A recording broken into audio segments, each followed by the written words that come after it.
Hello, folks. We're 1 minute into the stream. Had to just give it a wee bit so folk could get in, drop a few comments below. I hope you like the new layout. This is hopefully going to be a wee thing that I'll try and do until the end of the season with games that aren't Dunfermline games, because I'll be away at my dad's watching those ones, and you'll get vlogs for those. But as far as can these ties in the championship or ones that are on telly, etc., go, then I'll try and do watch-alongs for them. This one's a very important game for me personally. It's involving the whole kind of battle for the playoffs that Dunfermline are in, so I'm going to be watching it. I've paid £10 to watch this game tonight, so I hope it's a good game, but I'm kind of hoping for a draw, if not a Dundee win. Inverness essentially not winning is the best outcome tonight, and I see Matthew Bishenden in the comments already, asking how I got the game. As I just said, I paid for it.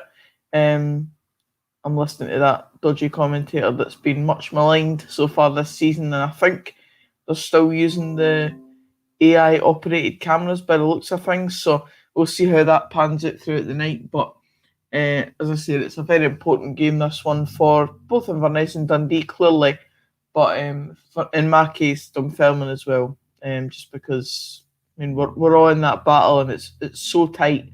I believe there's only like 2, maybe 3 points between the three teams at the moment. So, and there's Peter Mackay coming in and Matthew as well, talking about the commentator. Matthew saying the commentator is very bad, by the way, and Peter Mackay saying the commentator gets some slander on Twitter. I can see why, to be honest, because earlier on he made an error about who they went out in the Scottish Cup to. He said that it was Hibernian, it was actually St Mirren. So he's already made an error tonight. So we'll wait and see how much he actually gets wrong. I'm obviously trying to keep up with what they're saying, but because I'm talking, I might lose track of what he says. So if you are watching the game, like Matthew might be or whatever, and he does say something a bit dodgy, then let me know. Hopefully I'll hear it at the same time as well. Hello to Peter and Matthew, who are clearly in. Chris Adams as well. I am fine. Yourself? And Ben Odlin. Hello. So as I said, good game tonight. Going to look forward to Championship Day 29. Although that doesn't make any sense either, because we're on match day 24, 25. So I don't know why it's Championship Day 29 on the screen here. But anyway, we've obviously only got a couple of games of the season left, and the massive factor to play in this is that both Inverness and Dundee have Wraith and Hearts respectively, I believe, in their remaining games, whilst Dunfermline are both at home coming up and Alloa away. So we have the easier ties on paper, you'd say, and there is a chance that, one of these clubs won't be picking up full points because they're playing each other, and then they're playing the better teams in the division, the ones that are at least higher up in the table. So it is a very interesting tie to look forward to tonight. It's why I'm streaming this one specifically and watching it instead of directly streaming the Morton v Hearts game, even though I do actually have that on the telly just over there.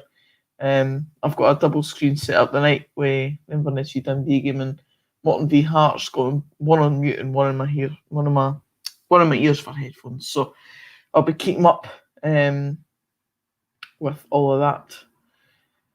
Hammy showing off in the comments here. 37 people on my stream. Mad. Well, you're a Dundee fan, Hammy. That's where it comes from. Sorry that I can't pull the same amount of numbers that an actual Dundee fan can. Sorry. I'm not too bothered anyway. People are taking time out of their night to come and watch me. So, as Matthew said, all right, Hammy, get lost. Right.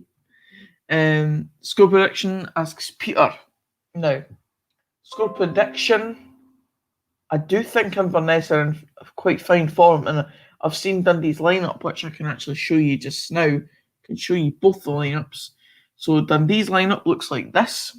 Legston's in goal, Kerr, McGee, Fontaine, Ashcroft, and then at left back it will be Christy Elliott. or it'll be Elliott at right back, Kerr at left back. Then you have in the centre of the park Sean Byrne and I'm so lost with this formation. Like, I hate it when they line it up like in it's not even like it's number form, but it's not. It's number form after the goalie. The goalie's first, and then it's in pure number form. Make of that what you will.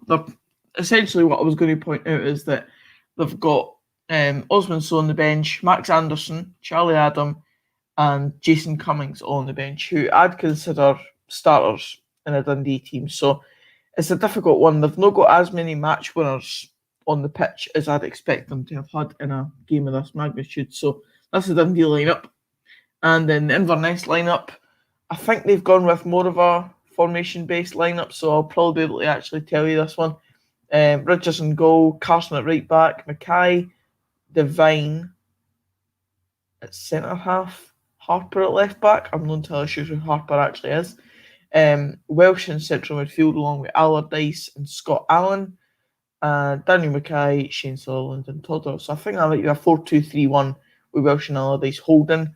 Scott Allen in the 10 role, Mackay and Sutherland on the wings, and Todorov up front, who's been in fine goal scoring form. So, in terms of my score prediction,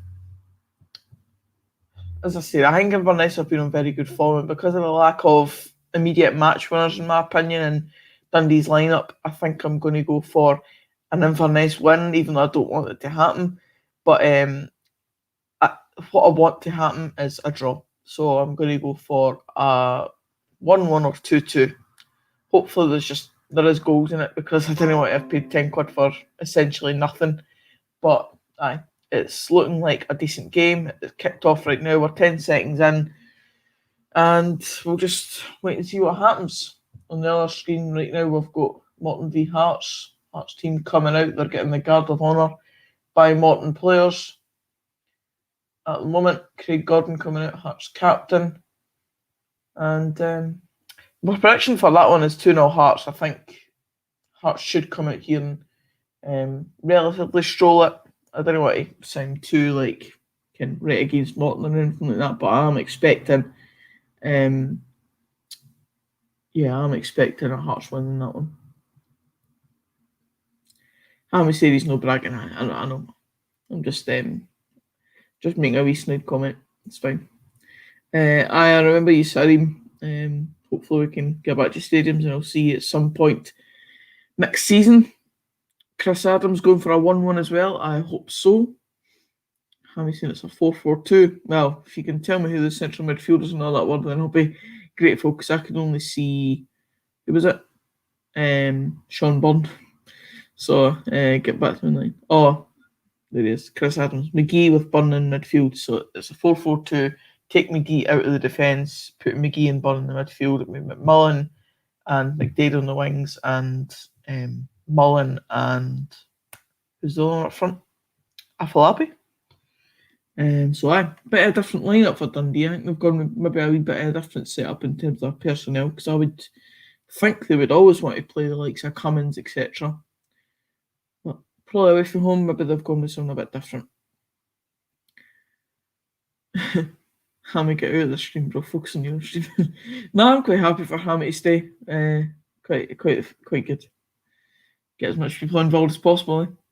John Mitchell, 2-1 Inverness, 1-1 in the Morton game.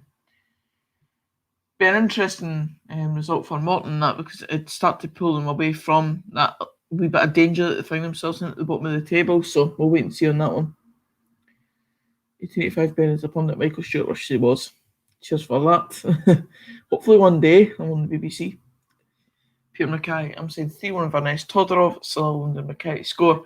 I mean, you obviously got very recent experience of watching Inverness, and you'll not like me to say this, but get beaten by them, obviously. They were very good in that game against Jason, thoroughly deserved the win, I thought. So they're definitely a very decent team when they turn up, and it's just a case of if they do that tonight. I've always been quite interested with the fact that on the scoreboard, Inverness have done ICT in green, when they've never played in green and they never will, I don't imagine. But, like, for example, Dundee is in blue. Like, what's that about? Anyway, small wee thing. Hearts same lineup for the second game in a row. And I mean, I don't see why not. Was the last game not the 6-0 win over Alloa? So, I mean, I don't see why you'd change it after that. Went for Dundee in the Cootum, so hope they win tonight, going for 3-1 Dundee. Dangerous game, going for a direct scoreline on a bet. I tend to not do that. I tend to go for like just this team to win or both teams to score or whatever. So you're a brave man, but not at the post. I don't actually mind if you kind of half spoil things in the comments. It's not that big a deal to me. But obviously I've got this game on mute, the Morton game, so I don't actually really know what's going to happen in the game. Just need to hope that I end up looking at the right times. Been a bit of a kind of nothing start at the start of the Inverness game here, just kind of knocking the ball about. Inverness had the ball there, hit a cross in, but straight into the goalie's arms. Hello to James Wilkinson and Peter Mackay coming in there with the classic, just reminding me, John Hughes Masterclass, fair play to Inverness. They've been class recently. And they have, I mean, they were bottom of the league and they had a lot of games in hand, and essentially all they had to do was win all those games in hand and they would have gone second in the league. I think they dropped a couple of points, which has obviously led to them not being second in the league, but they've certainly had a very good run of form. That's, if they win this game, they're in the playoffs and it's in their own hands to finish in those playoffs coming into the season. So it's all up to them now. Essentially, all those games in hand have done very well. I don't think they've really lost many games at all since the turn of the year. So all credit to them.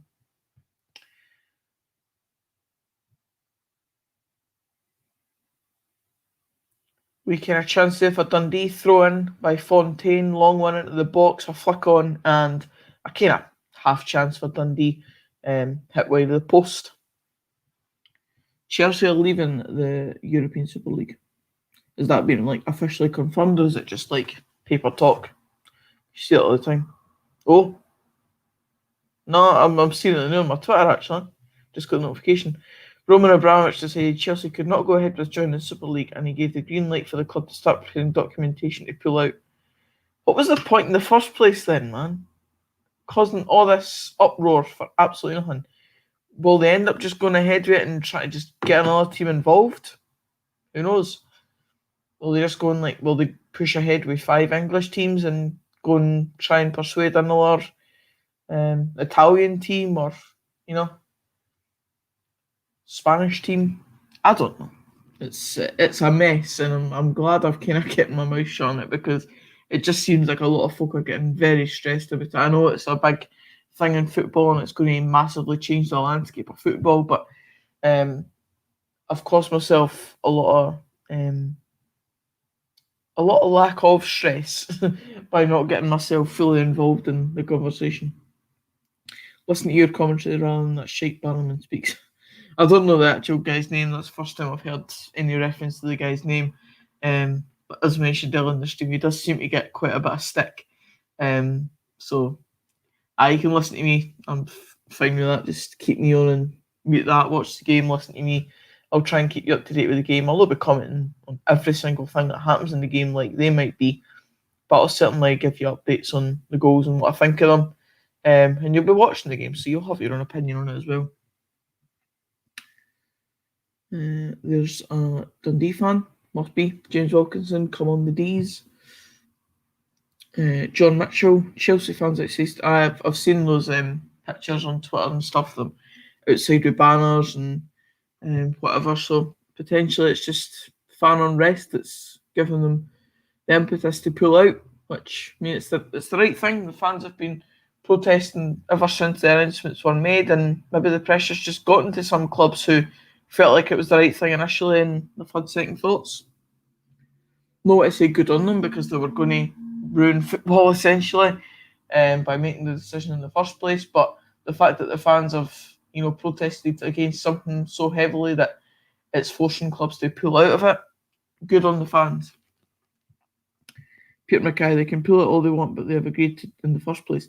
I mean, it does heavily depend on like contractual obligations and stuff. So we'll just see. Scottish football levels above. I mean, there's hope. You'd like to very much hope that our owners would never want to ruin football as much as the Super League idea was going to. And I've got no doubt that the Man United owners and Arsenal's owners, etc., will still want to go ahead with it. That's what I'm saying. Will the Super League clubs and that just go ahead and try and persuade another team to come in? I don't see why they wouldn't just go ahead and do that. If one club's going to pull out, they've probably got the pulling power to try and bring another club in just based on the money side of things. And again, Peter Mackay reiterating Scottish game is where it's at. Anyway, I'd take a night of Inverness v Dundee and Morton v Hearts as a double header over anything at this point. The Premier League would be so easy for Leicester City. I mean, they would turn into one of the top teams, it has to be said. I've seen pictures of what the Premier League would have looked like after those teams would leave, obviously. And you've got the likes of Leicester clearly being up there because they're the top of that league now. If those teams immediately left this coming weekend or whatever, then you've got the likes of Wolves and I don't know. It would be very interesting to see. I somehow think that we'll end up not seeing it in its full flight. I think teams like clearly Chelsea are going to try and pull out of it. So clearly there's going to be some kind of change to the Super League format. Chelsea will most likely still stay in the Premier League and Champions League and stuff like that. So they'll still be in the league. They'll be one of the stronger teams clearly. But if it does materialise and, the likes of Man United, Man City, Arsenal, whatever, Tottenham, Liverpool, obviously. Oh, chance for Inverness there. Fontaine, was it? The Dundee defender, really lackadaisical at the back and let a chance in for Inverness there. And the keeper made a decent enough save. If the player had gone across the goalie, I think it probably would have been a goal, but just finishing off on the Leicester point, I think they'd probably end up having far more of a chance to aim for like the title like they did 5 years ago or whatever it was. Corner for Inverness though, head off outside the box but cleared by Dundee. 22 people watching. I'm not entirely sure how many likes the stream's got, but if you are in the stream then please do hit the like button, and if you want you can share the stream about, just get people involved in the stream, get them to come in and watch. Be good to get as many people involved as possible. Potential foul there, or is it just a 50-50? I think it's just a 50-50 in the ref's idea, in the ref's mind. Ball came through and the Dundee defender did look like he stood in the way of the Inverness forward, but I think the referee were just looking at it as the Dundee player kind of ran into the Inverness defender, so nothing made of that one. Harris Taylor, what are you hoping for the score to be tonight? I'm hoping for a draw. Not a goalless one, though. I do want to see a couple of goals. Jenny's just finished work. She'll be home soon. Hello. She might actually be outside right now. Who knows? Might be just the way to come in the door. So it's 0-0 in the Hearts game as well. Nothing's really happened. Well, to be fair, I've been watching the chat and watching the Inverness game mainly. So we'll wait and see if anything happens in either game. But so far, nothing as of yet. John Mitchell, I don't understand the Super League and the cream of Europe. Rangers and Celtic were not invited to the head of the table to have this say. I don't think. I think it's right that Rangers and Celtic are there because I think it would just be the wrong way to go about trying to leave Scottish football in a way. There's always been talk about them leaving Scottish football in some capacity, but I just think that this Super League is not a good idea, and it's not for the fans, essentially. It's for these billionaire owners who just want to line their pockets, essentially. The LBU, hello. Predictions for the playoffs. If Dunfermline were to secure a spot, I honestly don't think we'd make it through. I think we're going to at most make it to third place. More realistically, fourth place. Then you need to play fourth v third, so one game, and then if you go through that, play second place. So another 2 games, 4 games, and then you need to play the team at the bottom of the Premiership. So there's 6 games. Then I just think that's one too many. Well, one lot of games too many. You could potentially see yourself through 2 ties, but then having to play the Premiership side who have had time to rest and train and stuff like that ahead of the game, I just think it'd be too much for us. I do think we're ready to get promoted anyway. So I think honestly the best thing for us is finishing the playoffs, but go again next season and see what we can do and hopefully try and gain an automatic promotion spot rather than have to rely on the playoffs, because the playoffs are just, it's not something we put all your hopes into, just because of the whole process you need to go through and actually try to get promotion. So there is your answer to that one. Sarim's coming in with hopes Man United pull out the Super League.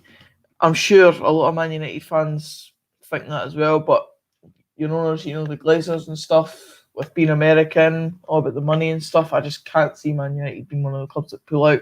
You wouldn't think it with Roman Abramovich as well, just because he's very money driven. He came into English football and completely revamped Chelsea and continues to do so with billions of pounds every single season. So, I mean, if they can pull out, why can't the likes of Man United? But we have breaking news from Matt Law DT, who broke the news about Chelsea, is that Manchester City are expected to lead the Super League. So Matt Law is a Daily Telegraph football news correspondent. So he's already come out with the news that Chelsea are looking to pull out. So Man City are now looking to pull out as well. And now we have another quote coming through here. Juan Laporta, Barcelona president. Barcelona will not join the Super League until our fans vote for it. It's their club, so it's their decision. The Super League's falling to shit. I'm getting all these news things coming through now. So Barcelona will not join the Super League unless their fans vote for it, which the fans won't. And breaking news, the source is PA, which I believe is a Spanish news outlet. Atletico Madrid are leaving the Super League. So the Chelsea knock-on effect, the domino effect of Chelsea leaving, has now seen Man City have massive second thoughts. Barcelona say that they won't do it unless their fans ask for it, and they won't. And Atletico Madrid pull out as well. So there's your answer. I mean, the Super League is looking like it's going to fall flat on its ear. Was it just a publicity stunt? And at the end of the day, these clubs like Man United and Liverpool, who have openly come out and said that they want to be a part of it, what's going to happen to them now? Like, some of their fans, I've been watching Mark Goldbridge's streams earlier today where he's spoken a lot about it. And he is not happy with Man United, and he was talking about, like, even if they pull out of it and come back to the Premier League and it all goes back to normal, how can you forgive your club for basically selling their soul in the first place? So it'll be interesting to see what happens to these clubs that were initially for it, and then once they saw the fan vitriol towards it, that they've now pulled out. It's interesting. Who's winning League One? That is the tightest race at the moment, isn't it? I'm going to go for a wee snide prediction. I'm going to go for Cove Rangers. Let's go for them. I just walk into the bedroom and just totally patch the dog. You did. It's Jenny home. In the chat earlier, now she's here. I was in the car, went for the next one. Alright. Right, we've got thoughts on Todorov, Ben. I think genuinely he's probably one of the best informed players in the division right now in the Championship. Fantastic goal scoring form and has pulled Inverness right up the league with all the vital goals that he's been scoring, along the likes of Daniel Mackay, etc. The full Inverness squad has just been performing really well, and I mean, I would feel relatively bad for them if they didn't make the playoffs, unless it was at the expense of Dunfermline and we ended up getting promoted, because I think Inverness have just deserved it overall. I like John Robertson as a manager, and I know it's not him that's directly taking them to the playoffs with all of these recent results, but for John Robertson to come back and potentially have an Inverness side in the Premiership, that would be some return for the guy. And they'd fully deserve it based on their 2021 form. They've really upped their game and played some fantastic football, defeating all the sides that you really need to beat. We just need to continue that tonight with a win against Dundee, I suppose. So thoughts on Todorov? Yet one of the more formed players in the division, and If Inverness don't go up, I could probably see one of the kind of lower echelon teams in the Premiership wanting to take them. The likes of Ross County might not be a bad shout if they stay up. This guy's saying it's the final day of League One tonight. It's not really. It's the last day before the split. So in that sense, it's the final day, but it's not the final day of fixtures in the entire league. Obviously, the league will split into the top 5 and bottom 5, and then they'll all play each other, and that'll be really interesting to see, because then it will see the likes of Cove Rangers play Falkirk, and Cove Rangers play Partick Thistle play Falkirk, and all be taking points off each other. It'll go right down to the wire just because of how tight it is at the top of the league now. I think even East Fife are on 27 points. They're only 4 points behind, probably just a wee bit too far behind at the moment. But there's certainly a lot to play for at the top of that division. So at the moment, we are 20 minutes-ish into the Inverness game, still 0-0. Not very much in terms of chances. A lot of it's knocking the ball about, getting it in the final third, but not really making much of it once it gets there. Dundee on the attack at the moment, but snuffed out by Inverness. It's just kind of that type of game where the ball's going to and fro, nothing really free-flowing at the moment. That's got to be offside. Shane Sutherland made the run through there, but he was clearly offside. 30 people in the stream just now. Again, if you could give it a like, share it about, just get the most people involved in the stream as we can, and get your comments in as well. I'll be happy to answer any questions tonight. I've done a live stream in quite some time, so I'm quite fine to be answering as many questions as possible tonight. There's a lot to talk about. Super League, obviously, we've been speaking about that, but so per a guy called Konstantin Eckner, who's a freelance journalist at the BBC, the Times, and other publications, the members of the Super League will have a meeting very soon. So we could be seeing the complete downfall of this league within, 48 hours, not even that. So it barely lasted. Fan power has overtaken the lot. You love to see it. You really do. Dundee got the ball on the wing, cross into the box, cleared by Inverness, out to the edge of the box, out wide to Paul McMullen here. Double marked, but he wins. No, he doesn't win. He side a corner. Good defending for the Inverness defender there. Out for a Dundee throw-in. Would love County. Nab Todorov. Proper target man. Better option than the likes of Jordan White, etc. Muzza coming back in here. He didn't know it was the last day. You were thinking it was the final day of League One. Unfortunately not. You do have another 4 match days-ish to go. Oh, big chance of Dundee there. Corner kick. Another long throw in for Fontaine. That's looking like a very fruitful option for Dundee. Long throw in. Another knockdown.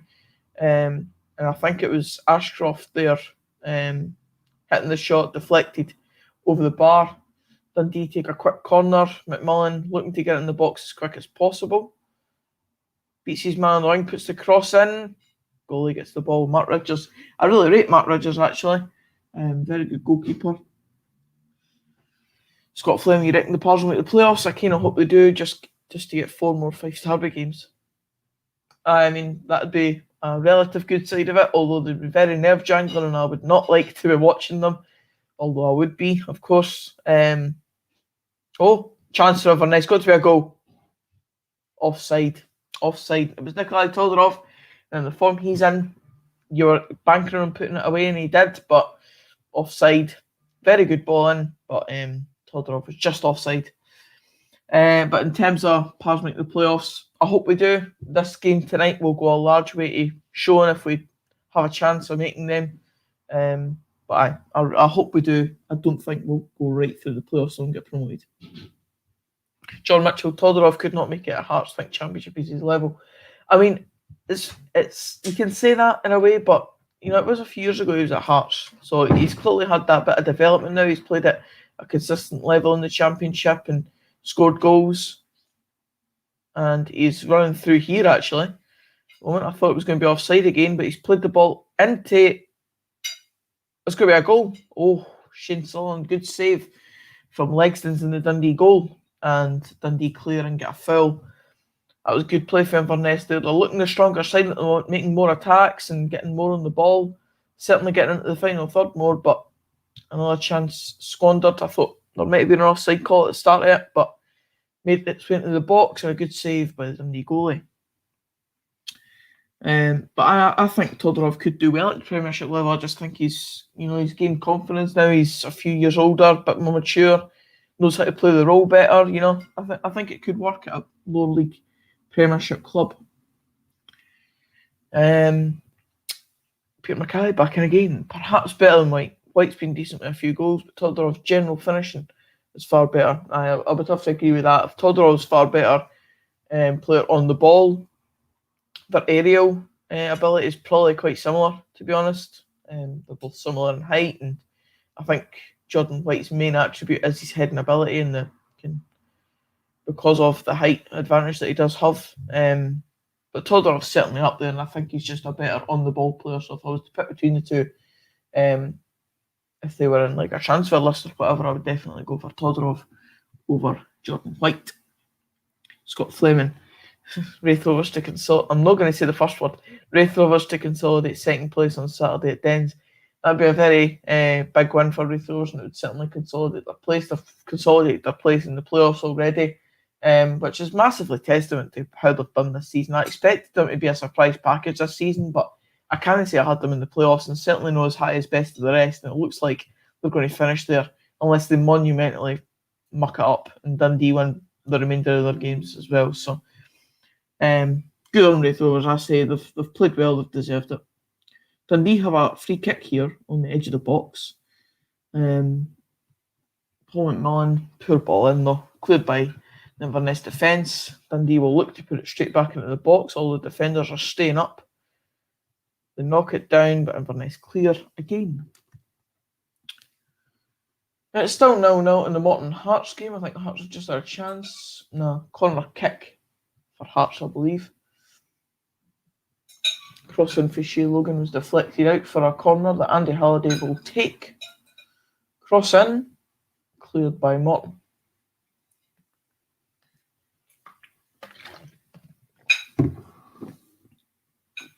Peter Mackay back in again. You're making the content for me tonight. Genuine thoughts on County. Reckon we've got enough to stay up. Oh, wee chance of Dundee there, but cleared again. Genuine thoughts on Ross County. I thought John Hughes was doing well when he first came in. He got a couple of decent enough results, and he's kind of remained sort of like on and off in terms of getting those important results. And going into the last 4 or so games, I think there's still a decent chance that Ross County could really stay up. But I think Kilmarnock are going to be quite a challenger as well. So it really is what to play for at the bottom of the league as well. I think Hamilton will come down in some form this season, whether that's automatic or playoffs. I think there's better teams in the Championship that could give them a real game and win on their day. But there's also just as much a chance that they could finish exactly where they are now, and that's rock bottom. But Ross County, they've got a chance, but it really depends on how Kelly's form picks up as well, because they're just as much a challenger as Ross County could be for the likes of Kilmarnock as well. I think it's a pretty even split between them two teams at the bottom. They can both be as bad as each other on their day, but they can both be as good as each other on their day as well. So nothing really happening in the Morton Hearts game by the looks of things. Again, another one where you're kind of getting at the final third and it's just lacking a bit. This game's had a wee bit more than that. There's been a few chances here and there, good saves and stuff, a couple of deflections, blocks, etc. So, Michael, my dad, apart from Thug Dad, which creator's dad do you think produces the best online content? Clearly that's Pause Review. Good par. See, the da there. Inverness here, crossing into the box. Oh, sliced clearance to the Dundee defender, goes out for a corner. Wee chance for Inverness to get another one swung into the box here for their tall defenders to go on attack.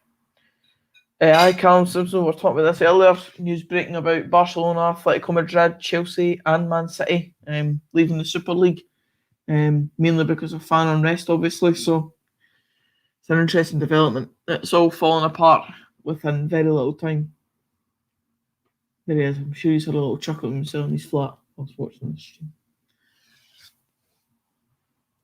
Inverness about to put the ball into the box here. Half an hour into the game and it's still 0-0. Can they make anything of this corner? Bottom of the box. Header one, but pretty naff. And always Inverness have done well to keep the ball there. Cross back in. Cleared.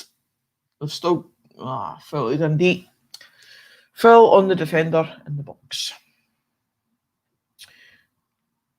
Breaking. Manchester United will be leaving. Oh, everyone's leaving. Everyone's leaving. I was saying that Man United might not leave, but they are leaving, apparently. Source Leah Smith, who is a football reporter for Stretty News and Caught Offside. Manchester United will be leaving the European Super League with official confirmation set to be made before Friday. What was the point in all this? Seriously. Someone's replied to that saying, "Rats, a lot of them. The ship is sinking and they are now fighting to be the first team, the first to be the moral club." Aye, I mean, that's just as good a point as any. They made the decision to go against their fans, etc., and join this Super League. And then as soon as they've seen their fans are completely against it, they've pulled the plug. So why not just ask for the fans' opinion on it in the first place without ruining your reputation in the first place? Because that's all they've done. Dundee, bottom of the box here, a bit too far. But they've essentially ruined their reputation with a lot of their fan base, and you can't blame their fans for kind of turning against them in a way. Another ball into the box there for Dundee, but cleared. Got it out wide here, Christy Elliott into Paul McMullen. Try to be a bit tricky. I think they're double marking Paul McMullen at times. He's finding it tricky to do his usual getting right down the wing and putting a cross in the box, which is a massive part of his game. So it's good tactics in Inverness so far. How long until Liverpool pull it? I mean, that's the big one, really. Imagine Man United with their owners. The breaking news is that they're going to pull out before Liverpool have when. Oh, big chance there. Ball fell to Danny Miller and it just kind of ricocheted off him. He never really got his shot away. Should have done better with that. But chance for Morton as well. Saved by Craig Gordon. Pretty garbage shot, to be honest. But looks like a Morton free kick here potentially as well. Another chance to put the ball in the box. Looks like their centre halves are coming forward. But Liverpool, being a club of the community, so they call themselves, and the news is coming out that the likes of Chelsea, Man City, Man United are looking to pull out before Liverpool are looking to pull out. It beggars belief, really. Big chance for Morton there. Looked like it came off a Hearts player, actually, and Craig Gordon just managed to get the ball before it sneaked into the net. That's Morton had two decent chances. With Craig Gordon having to make the saves, or the ball would have been in the back of the net, so could count themselves a wee bit unlucky not to be 1-0 up. Would have been an Armand Nangule own goal by the looks of things. Bottom of the box to Aidan Nesbitt. Nangeli cleared it off of Brian McLean, and good reactions for Craig Gordon to just catch it and save it before it hit the back of the net. So it would have been a Brian McLean goal, actually. Adam Heffel, what channel is the Dundee game on? It's not on a channel per se. It's getting streamed on Inverness's. It's the SPFL Match Centre that they stream their content on, but I don't know if you're able to view it after the game started or whatever. But essentially Inverness's Twitter would have had a link to it at some point in a tweet, and you buy the game and watch it for there. It's not on the telly. The only game that's on the telly tonight is Morton v Hearts on BBC Scotland.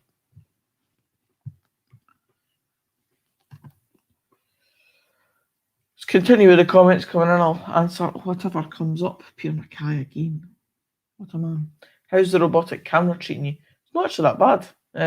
Keep up with the ball. I'm not entirely sure if it is the robotic camera. It certainly was before the game, so maybe they've not got the camera on before the game. They're just tracking the ball via the AI before the game.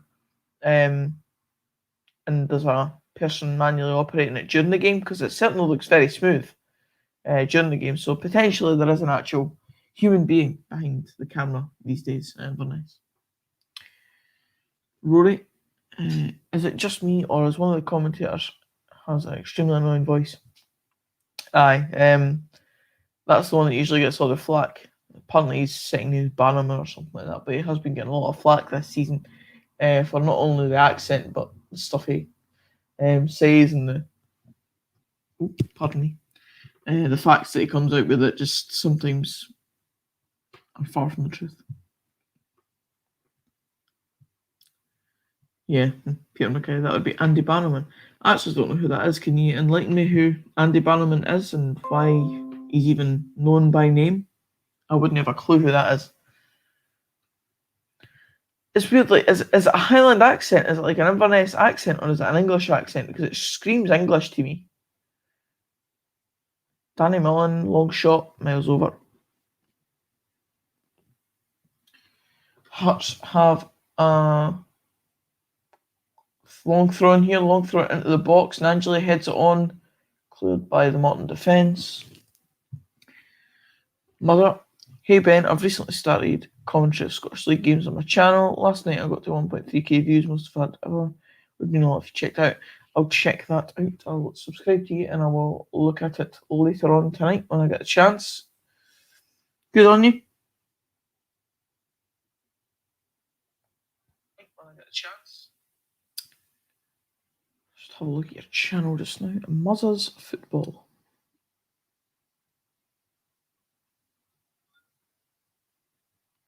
$47 subscribers, pretty decent.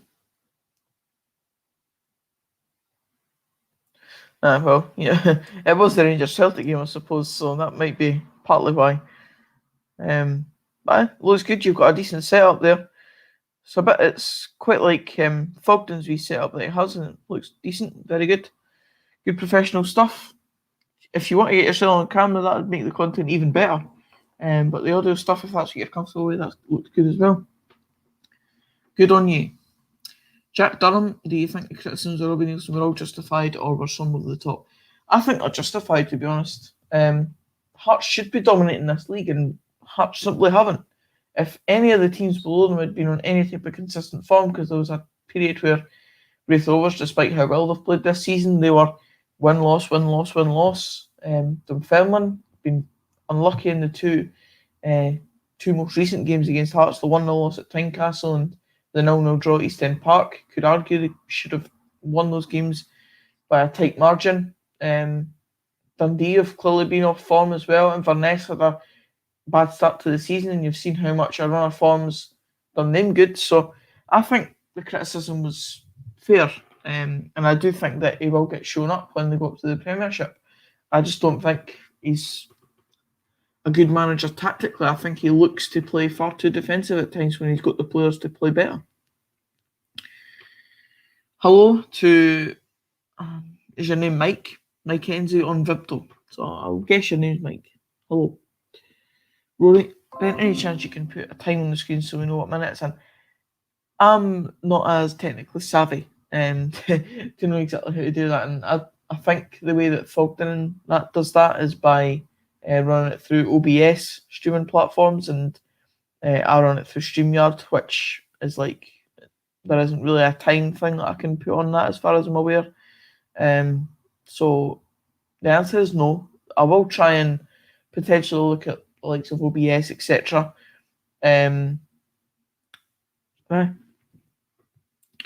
I'll look to improve in the future. No idea who he is, to be honest. Clearly not a Cali fan, doesn't know his stuff. I mean, that is something I've really thought about. Can just the odd fact here and there, you would know if you supported the club. So nothing wrong with the Invernessian accent, by the way. I mean, not every Inverness person will sound like him. I've heard you on your podcast, and I don't think you sound like that. So I just think he's got a very posh sounding accent. So I get sounds just very English, pretty much. And no worries, Muzzle. Keep going with your content. So we're 8 minutes off half time here. There I mean, in the last 5 or 10 minutes, there hasn't been a hell of a lot that's happened, really. Been a bit of a damp squib in the last 5 or 10 minutes. No, a hell of a lot of chances created. Inverness have a wee free kick here, but they've played it short. Playing the ball about the midfield at the moment. I think both teams will be happy enough to get to half times or draw and just try to look at the tactics from there on out. I would be very happy with a draw. I said I wanted to see goals, but a draw either way, I would not be against it at all. It would keep us in the playoffs and keep it in our hands to finish in the playoffs, that being Dunfermline, of course. So at the moment, the score's going the way I would like it to go. But saying that, Inverness have a corner, so that could all change in the next minute. But for the sake of Rory, who wanted a time on the screen at the moment, I don't know how much delay is in the stream at the moment. But for me, it is 7:41 at the moment, and I am on minute 38:50, just about minute 39 in the game. So Inverness corner here. I'll answer that question in a minute, Rory. Just after this corner comes in, which is headed but just wide. Close, but no cigar. Rory, what's your opinion on Crawford at the moment, and should we make more signings this season? Well, obviously we should make more signings. There's going to be players leaving, like say Ewan Murray, Kel Turner will leave, and just general squad players that will move on, no doubt. Potentially even a couple of loan players like the likes of Matty Todd will go out on loan. Lewis McCann, I don't expect to get a hell of a lot of first team football, so I'd expect him to not be part of the squad.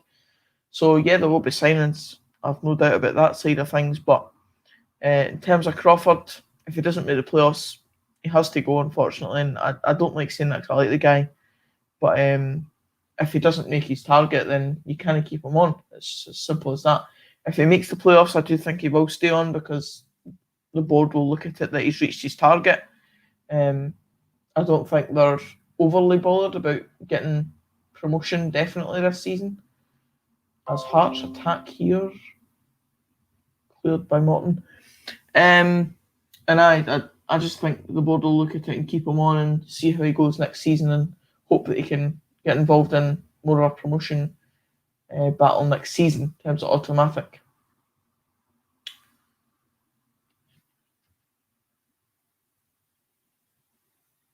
There hasn't been a hell of a lot happening in either of these games, to be honest, but Elton. Martin Robertson, all right to make. I assume you're an Inverness fan with those emojis. Hello. Rory, I don't rate Lewis McCann much at all. Whenever he comes on, doesn't offer much. Alex Whittle, 10 times the player he will ever be. I mean, you might not be far wrong. I liked Alex Whittle back in his time. He scored a few pillars. And, I mean, it's more goals than Lewis McCann's scored. I know he's still a very young man, but he's had quite a decent amount of games and time on the pitch for Dunfermline, and he's yet to score a goal. So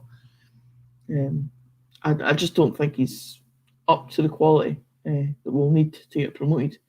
Even as a squad player, I just don't think it's going to work out for him. Who do you fancy to come in if Crawford goes?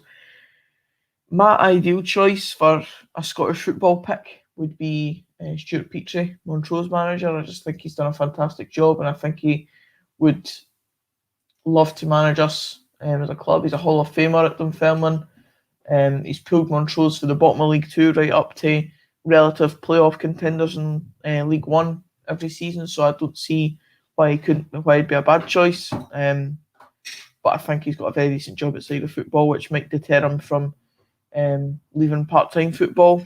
Good ball through for the Inverness player there, cleared by the Dundee defender and kept in by Inverness. Cross in. Ball went out actually. Corner kick. Inverness. Late call by the ref there, but corner kick.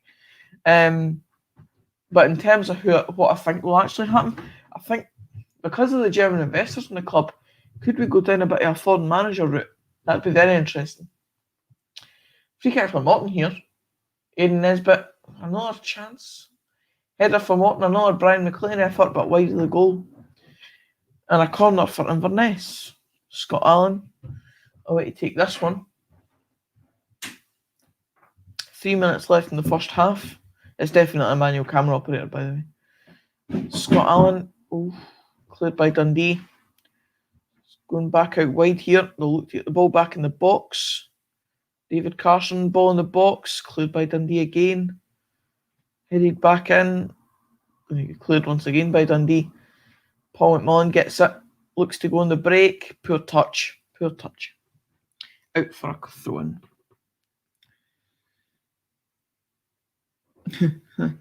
There you go. There's the ideal pick. Jose Mourinho.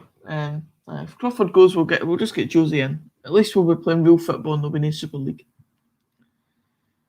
Yeah, I'm watching the Cardiff Thistle Dundee game. Also watching the Morton v Hearts game roughly in the background, but the one I'm listening to in the earphones is Inverness v Dundee.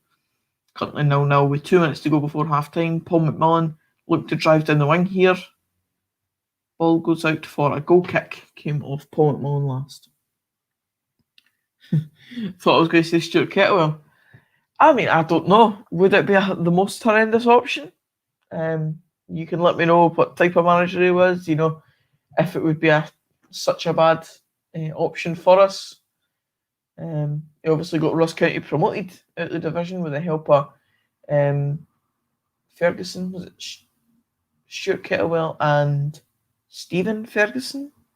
I want to say Stephen Ferguson. Essentially, it was the co-manager role that got them promoted out of the championship. So, I mean, I don't know. Stuart Kettlewell might not be that bad. Rory, would you agree the most disappointing thing in football was when Faisal came back, scored against Brecon in his first game, and that was the best thing he did all season? Unbelievable. Scored 2 games against Brecon, and you thought, this is it. This is him back.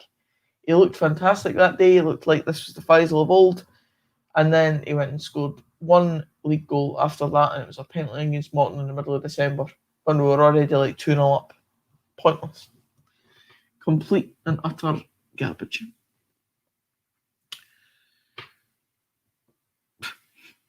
I'll not fully read that, but there you go. Someone saying Daniel Stendhal. I've seen that mentioned in Dunfermline fan forums. I don't think it's the most realistic choice for us. And that's at half time. The Inverness Dundee game 0-0. Chances on both sides, really. I'd say more on the Inverness front. Dundee's chances have been kind of more half chances. Inverness have certainly been through and goal a couple of times and made the more of the opportunities they've had, but yet to break the deadlock. A couple of saves for Adam Legzdins in the Dundee goal. Is keeping it goalless, pretty much. So, man, half time 0-0. Suits me at the moment. Obviously, a draw would keep them firm in the playoffs, so that's fine with me. And we've got 2 minutes left in the Morton Hearts game as well, and it's currently 0-0 still. So, not very much happening in terms of goal mouth action. Hearts no shots at goal. I mean, I've not been fully looking at this game, but certainly I've seen a couple of Morton chances. So for Hearts to not have a single shot on goal, I know they've won the league and it's essentially over at this point and whatever, but they've got to be doing better than that. They simply have to be. Just have a pot shot on goal. Get to within 20 yards and hit a shot. You never know. What's the Pars TV setup like behind the scenes? I've uploaded a picture on Instagram of a wee bit of the behind the scenes. I mean, it's just how you imagine a TV gantry looking. Really, you go into the kind of wee small hut thing they've got that's obviously built up to a decent height, and you walk in. There's a big, obviously a bit of flooring, and then you've got the platform where the camera is at, and it's on a tripod that's got a movable arm that you can operate it with, and it's a very decent rig setup that they've got there.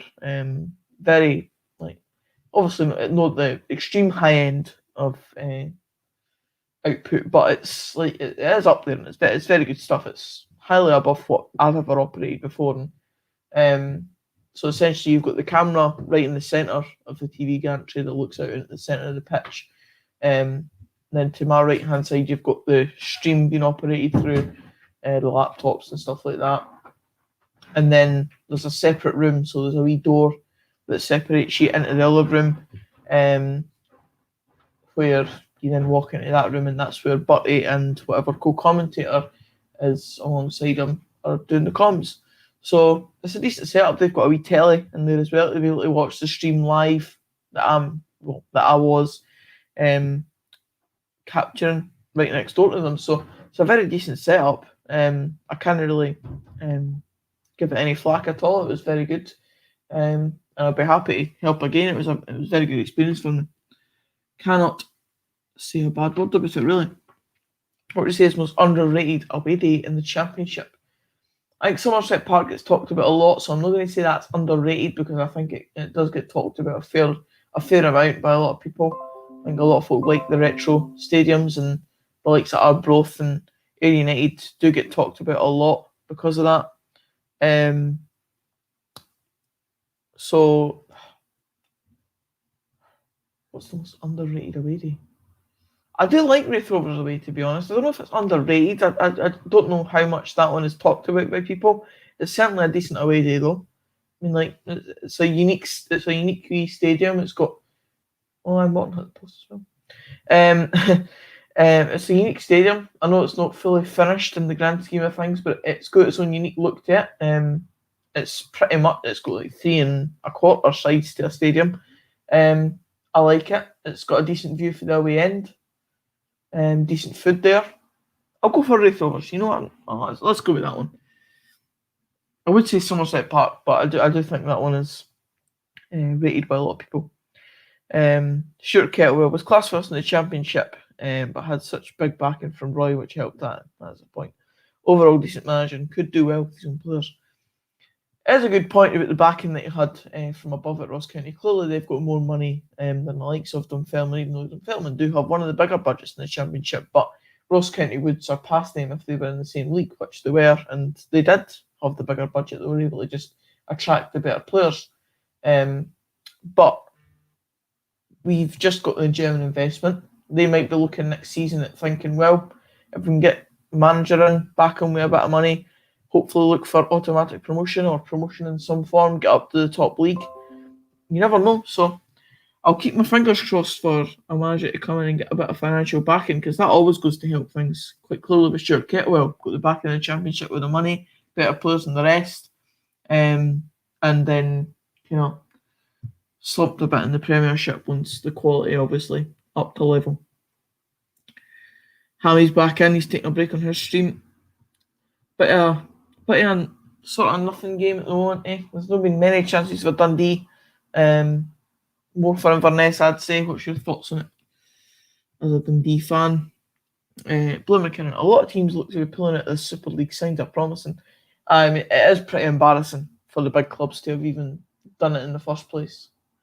And then pull out of it as soon as they see their fans' reaction. They just don't know what their fans really think. They're out of touch, essentially. Can you go to Tanneries next season?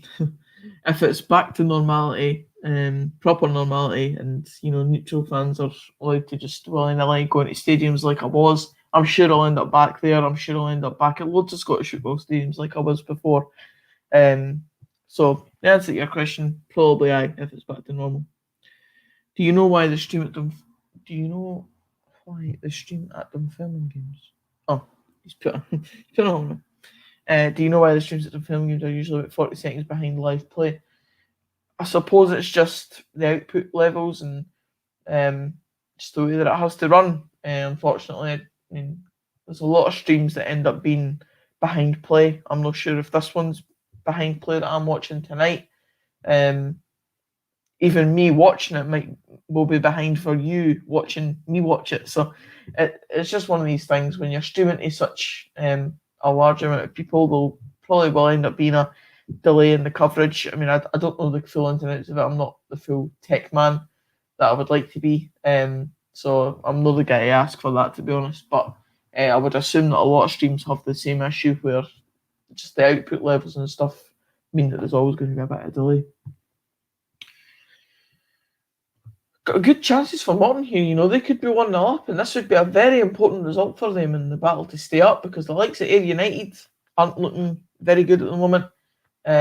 Morton, obviously, I think currently occupy the 9th place spot.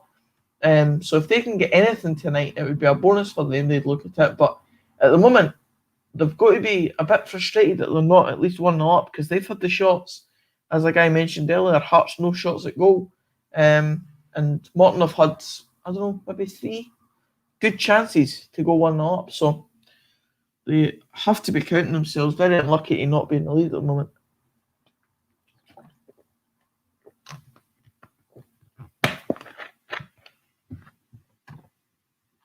Rory, it's a shame. Thought because past TV is way behind Ruth and Arbroath TV is not far off top levels like the Sky. The quality's very good. Yeah, I do know obviously the difference between 720p, 1080p, and going into the likes of 4K and stuff in terms of video quality. That does make a difference in terms of just watching it. And then when you get into the likes of that, you can then bring in second camera angles, third camera angles, and stuff like that. But definitely, if the stream can have the best quality of output in terms of the difference between 720p and 1080p, then that's going to make all the difference. Basically, for just clarification, all my videos go out in 1080p. I think they used to go out in 720p, but then they ended up having a couple of issues here and there, so upped it to 1080p, and I've never really had an issue since. But for streams, I think some clubs might look at it where it's like you lower the quality of the stream, so maybe go down to 720p to ensure that you can have your stream lasting longer for the live audience. So it's about trying to balance what's the most important thing, keeping the stream alive for longer in terms of being able to manage the amount of people within the stream as well as the quality. So potentially some clubs might look at it and go, well, we'll put the quality out at 720p to be able to have a bigger audience watching for a longer period of time. Jack Durham, what were your thoughts of Alan Johnson at Dunfermline? He was given a new contract the other day at Queen's. Very good League One manager, no doubt. He's done it with Queen of the South and done it with Dunfermline. Absolutely steamrolled the division on both occasions. Obviously, would have had the better players, had the full-time setups and stuff. So it would be quite a struggle for any decent manager to fail at that. Alan Johnson's done that, and he makes exciting teams for those divisions. When he gets up to the Championship, he can be found a bit wanting at times. He peaked in that season, in the 2017-18 season. He had a very good team, like Nicky Clark, Callum Morris, Sean Murdoch, and Lee Robinson. In goals, Lee Ashcroft was playing very well. We had Lewis Martin at left back. It was just a very good team overall. We had Joe Cardle, Declan McManus, Fraser Aird on fine form, the best form of his career, I think. And that was where he peaked, because the next season we finished just above relegation. The fans ended up really disliking him, and he then departed his role in the January of that terrible season. So it's a bit of a mixed bag with him, to be honest. He's probably okay for a club like Queen of the South, who, yeah, their fans will want ambitions to finish in the playoffs and have a go at getting promotion, but I can see them being quite a comfortable club in terms of not demanding promotion at any point. And the fact that he's signing a 2-year deal, I just think that says to me that he's comfortable, that he's not going to be under massive amounts of pressure to get his team promoted. Our board gave him a 2-year deal as well, 6 months before they had to sack him. I don't understand why they ever did that. It was the wrong move, and ended up paying the price for it. So BBC are currently showing the highlights of Dunfermline versus Queen of the South. How delightful. Dom Thomas, oh yeah, what a man. Absolutely skinned Maxwell at the weekend. He was on fine form that day. Thanks to Rory for the £2.99 donation. I finally got into that there. I was just answering that bit long-winded question, but thank you very much for the donation. If anybody wants to make donations, then you can. You don't have to, but it is very much appreciated. I do pay for this streaming platform and stuff and whatever, so there is that to kind of think about from my side of things. But you don't need to. But it's very nice that you do so, Rory. It does go towards the whole run of the channel. For example, I've just mentioned that I need to pay for things like StreamYard to get this whole layout on the screen and stuff. So Thank you very much. Ed Woodward apparently resigned from Man United. Really? Like, what? I'm seeing that right now on Twitter. Multiple reliable sources are now confirming the Ed Woodward's resignation story.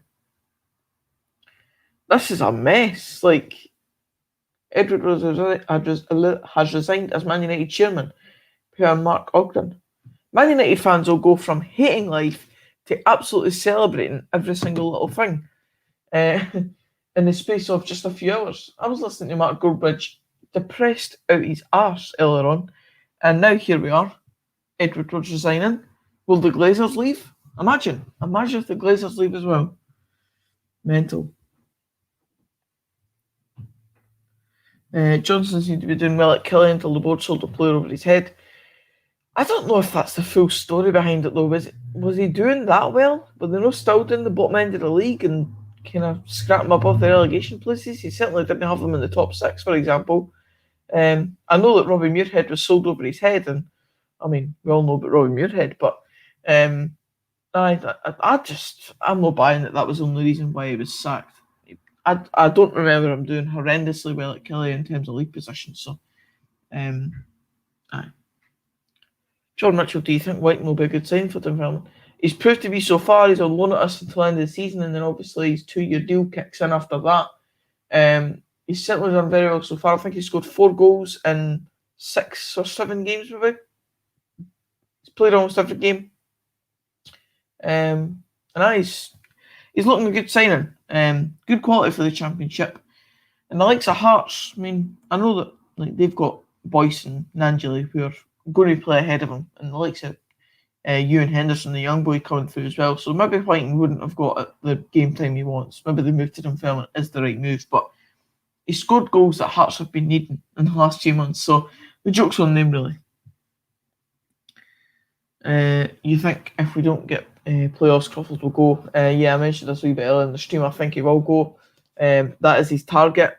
He said that at the start of the season. I interviewed him at the start of the season. That interview's on the channel if you want to go and watch it. But he stated then that the target was pretty much playoffs, and if we don't make that target, then you can't justify that. We had one of the better squads in the division this season. We were in a very good position in second place for the large majority of the season up until the last month, and if we don't make the playoffs, we're our own worst enemy. So I think Crawford would have to go, yeah. Dundee's been brutal first half, need to improve. I would agree. I would have to agree with you. In terms of chances created, Inverness have definitely been the better side. I think that's Charlie Adam actually come onto the pitch for Dundee in the middle of the park. I think McGee potentially being replaced. But Charlie Adam's definitely coming in the middle of the park, so we're looking to obviously bring a bit more creativity to things. Be surprised by Charlie Adams' exclusion. I know he wasn't playing very well, but a player of Adams' quality, he could turn up at any point in any game. So potentially they're looking for him to have a big impact in this game in the second half, because Dundee certainly lacked that creative spark in the first half. I think their main outlet was going to be Paul McMillan without Adam in the side, and McMillan was getting hounded, I think double marked at times by Inverness defenders. So I can see exactly why they've added another element of creativity. Here's Liam Fontaine with a long throw-in. It's another element of creativity they've got in this game. Oh!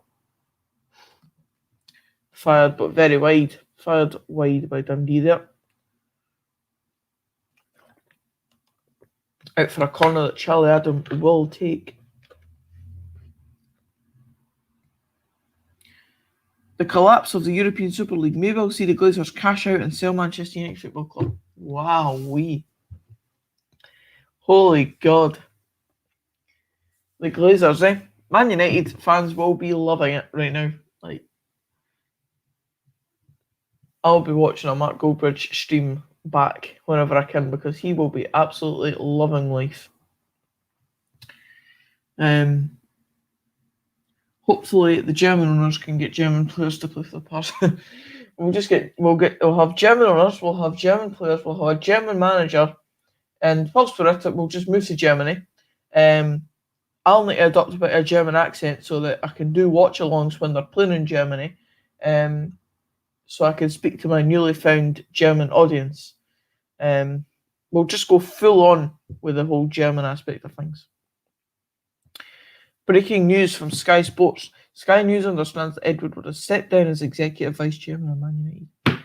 So essentially, that does really show who was driving it all. Edward with the Glazers. They were all in it for the money, and now that it's completely backfired on them, they're looking to get out because they know that the backlash is going to be huge on them. But it looks very promising for Man United. Will their fans be wanting a fan-owned club now, or will they be wanting a different owner to come in that's got better ideas for a football club rather than a business? I don't like Croft as a manager. I don't think he has good tactics at all. You're entitled to your opinion. There is times this season where I've questioned it a bit. But yeah. Balling from Charlie Adam there, just missed by everybody. Out for an Inverness thrown. What channel is the game on? It's getting streamed on SPFL Match Centre, which is where Inverness stream their games.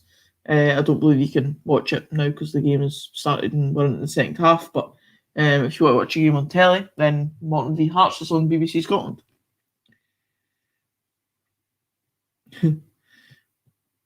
This guy comes in. Rory, you realise not all German players are decent. We will get the best ones, regardless. We are Dunfermline Athletic. We will get the best German players. I'm joking, obviously. John Mitchell, German food. Marcello Constantino, pasa el partido no quiero verte a ti. I don't know what that means. If someone could, I'm going to do that. No. If someone wants to just kind of screenshot that or something and translate it for me, then let me know what that actually means. Jack Dunham, what do you think about the support your local debate? Goldbridge usually gets hammered for that. Is Goldbridge local like Nottingham Forest or something? I think that's why he gets hammered for that. I mean, I can't fully get right behind the support your local thing because I live nearer Alloa Athletics ground than Dunfermline. I support the team that my dad supports, and that is a regular thing that a lot of people have as well. Support your local is a great thing though. I like Alloa. I go to their games whenever they're playing on a different day to Dunfermline.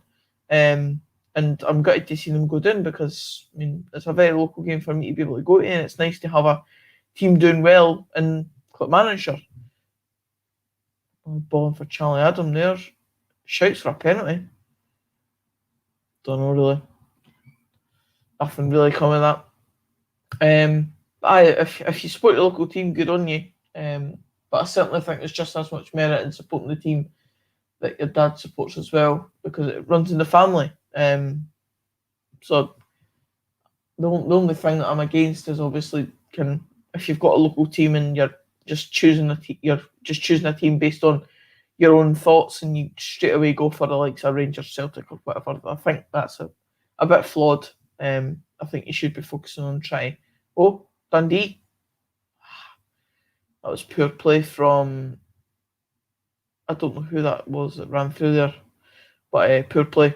Slack on the ball. Should have done better, really. But support your local or support the team that sports.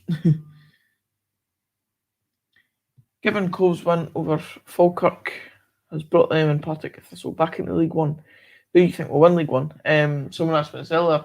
I'm going to go for a wee out of the kind of picture one and go for Cove. I know they're firmly right up with Falkirk and Partick at the moment, but I'm going to actually back them to get promoted. It's very nice to see. Charlie Adam way to take another corner for Dundee here. They've started the second half well.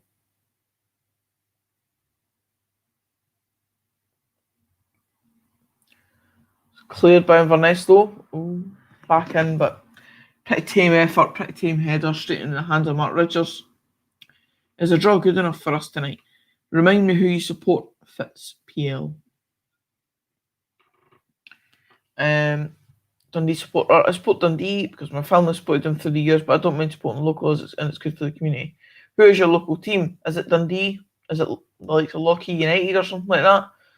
Because as I said, it's fine to not support your local team, but have a liking for them and want them to do well and stuff. I think it's it's still pretty good that, you know, like if you support the team your family supported and stuff, that if it is still a pretty provincial team, it works just as well. I mean, you're supporting a team that will have better use of the added revenue and stuff than the likes of your Rangers, Celtics, and obviously higher up the scale, like some Man United and stuff. Finn Moore supports his local, supports Raith Rovers, aka the wee team. I support our both at small local team. Well done. Oh, hello, Connor. I believe you used to be on the videos with predictions. Hello, been a long time. Dundee went a long throw in here. Fontaine, ball in, cleared by Inverness. No clearance. Back in. Danny Mullen, cleared from Inverness. Rory, Cove need to upgrade their stadium if they're going up. It's a bad setup. Very small, and all the stands normally sold to corporate folk. Would they though? I mean, a lot of the terracing would be able to host thousands.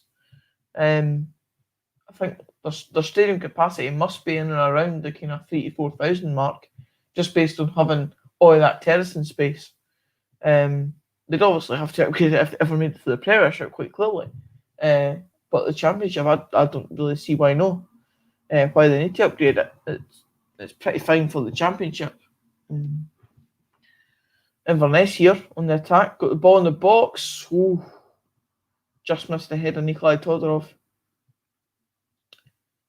Dundee look to clear it, and they do so through Fontaine. Gregor Moore, St Mirren for the semi-final in the Scottish Cup. They're doing very well in cup competitions this season. St Mirren obviously got to the final of the Betfred Cup, knocked Rangers out of the same cup, and now they've gotten to, the last 16 of the Scottish Cup. So it's a good wee season for St Mirren. Just missed out on top 6, obviously, which was gutting for them, but been a very good season, and Jim Goodwin deserves a lot of credit for the job he's done there.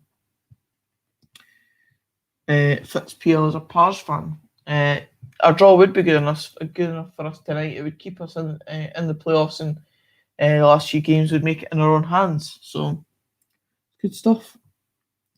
Hello, Darren. Conor McAndrew, what do you think of our both season? You must be in the predictions. You'll be back in them next season when we're all back in the grounds, no doubt about that. And we'll talk about this. We have an SG kick here. It's an dangerous position just outside the box. It's going to be crossed in. Tall players in there for both sides, you've got to say. Referee just sorting the wall out. One-man wall for Dundee. I think it's Sean Byrne in the wall. Can't quite see who's going to take the free kick, but it's in a very good position. Slam this cross in and it could go anywhere. Scott Allen to take. Missed everybody. Back out wide for Inverness here, though. They'll be looking to get it back in the box, but Dundee get the ball and clear it, and they're looking to go on a wee breakaway with Paul McMillan here. Inverness are getting bodies back, but Paul McMillan making the run. Charlie Adam on the ball now, shielding it well for Inverness players, but they've had to play it back to defence. 2 wasted opportunities for both sides there. And Charlie Adams' long ball goes into the hands of Mark Richards. So Conor McAndrew's follow-up question was, do you miss County Gayfield? And of course I do. It's a nice stadium, lovely to come to. Just miss going to all football stadiums, man. Can't wait to get back next season. I'm sure we will at some point next season, whether that's in limited numbers or not, but just miss Scottish football stadiums. It's what you live for, football, supporting your club all up and down the country. Still 0-0 in the Morton Hearts game as well. 11 minutes into that game. The same with this game. 0-0 still as well. Who do you think Hearts will finish next season? It really depends on the recruitment. Poor ball by Craig Gordon, by the way. Morton, no making the most of that. Next what we have ball in, header, headed wide by Kyle Jacobs. So where do I think Hearts will finish next season? Either 6th or somewhere in the bottom. Oh, it's going to be a goal. Brilliant save by the Dundee goalie. Brilliant save. Ball was right through. I don't know who was played through. Robbie Dees, by the sounds of things. Should have done better with that. Very good save for the Dundee goalie, though, keeping his team in the game. Very much so. Should have been 1-0 Inverness. Hope you're well as well, Dan. Brilliant. So where do I think Hearts will finish? 6th place or somewhere in the bottom 6, but probably near the top of the bottom 6. They've got to avoid being in any sort of relegation talk. Got to. And if they're involved in any relegation talk, then Robbie Neilson will be gone. The fans will make sure of that. Who will win, Hibs or Motherwell? Hibs. That's Scottish Cup tie, obviously. I'll go for Hibs. My dad sent me a link to this, so you've got another chance to check it out yet. But Brecon chairman wants the playoff scrap because Brower and Kelly have only played 3 games and said it's not right they should be played. Aye, and there's also something about them wanting to get league reconstruction put in place instead, which would see 2 teams come up from, Kelly and Brower come up from those 2 leagues, and the Coke teams come in as well to make it a 12-team League 2. So, aye, interesting developments. We'll see what happens with that one. Imagine if we can escape it for another season. Unbelievable, really. All in by Hearts too far, though. That's just a lack of quality that Hearts fans have been going on about. Like, that final end product, they just have not had it for the majority of the season. Rory comes in with, I'm not too fussed about the players if they go up or not. Celtic and teams like that would be a good away day, but realistically there would be a Ross County team who would fight for survival weekly. Correct. That's why I'm saying, I just don't think it'd be worth it us going up. I don't think we're quite ready for it. So I think another season of consolidating and building a squad that's really good for promotion, even if that involves having a new manager as well, then I think that's probably better for us.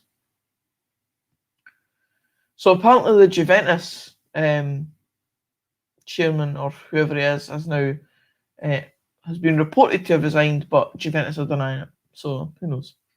Who knows what's happening with this Super League? And indeed, that was the save by Legstons a few minutes ago. What a save it was. Very important for his team. Conor McAndrew, do you think Arbroath will stay up this season? Yes. I think it will be one of Ayr or Morton who are involved in the relegation playoff. Dundee have a corner here, though, 1 hour into the game. Charlie, Paul McMullen by the looks of things, to take this one. Can't see a bald head over there, so it does look like Paul McMullen will take this one. Unless I'm blind and it is actually Charlie Adam, but referee's horn rods a couple of defenders here. What channel's the game on? This is getting streamed on Inverness's wee platform, but the only game that's on telly tonight is Morton v Hearts on BBC Scotland. So yeah. Ball is about to come in here in the corner. Dundee, cleared by Inverness. Put back in by Dundee. The ball's fallen to them here. Offside. Very good save by Mark Ridgers. He did not know it was offside, but the offside flag went up and played on, and now I've lost my signal. Or the stream's froze anyway. We're playing on here. That was a very weird moment. A lot of buffering was involved in that stream there. The ball eventually just went over the net and ended out. So, but the offside flag did go up and then went back down, and play was just played on. So I don't know what happened there, but essentially ball went over Oh! Shout for a foul there on the Inverness player, but nothing given. This game's going at 100 miles an hour now.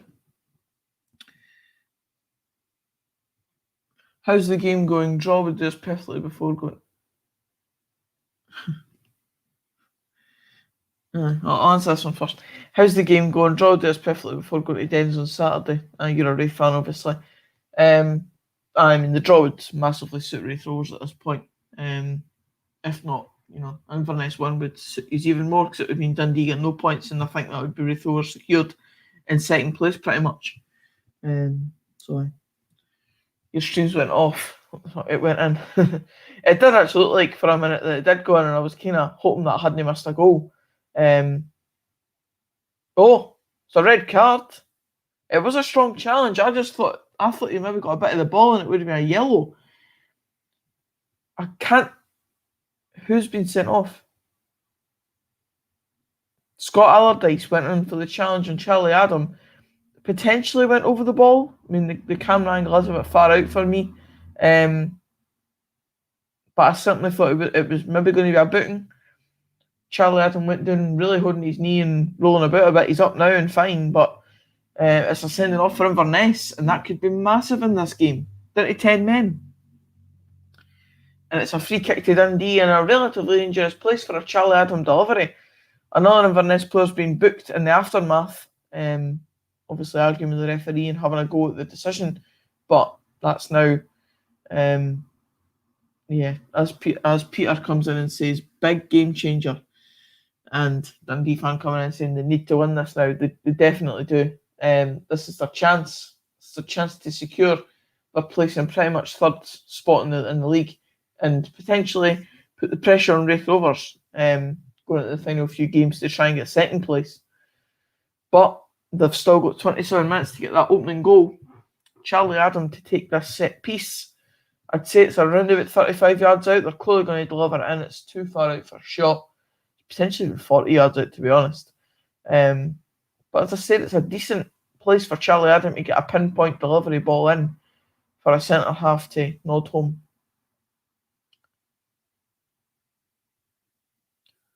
Ball in, flick on, terrible header. So still 0-0 here. Inverness down to 10 men, but 0-0 with 25 minutes to go. Jack Dunham came with a question a few minutes ago. Falkirk, Partick and Cove all scrapping at the top of League One. Who's coming up and could others win the playoff? Now, who's coming up? I think it will be Cove. Let's go for Cove. And who will come up via the playoff? For a laugh, let's go for Partick this one. Leave Falkirk doing League One. But I do think one of the teams will be good enough to win the playoff against the team that will finish second bottom in the championship. So I think two teams will go up for League One. I think two teams will go up for the championship as well. And a sub was made for Dundee there. I believe it was Danny Mullen that came off, and Jason Cummings has come on. So in 10th for Dundee now, they've got Charlie Adam and Jason Cummings on the pitch. Oh,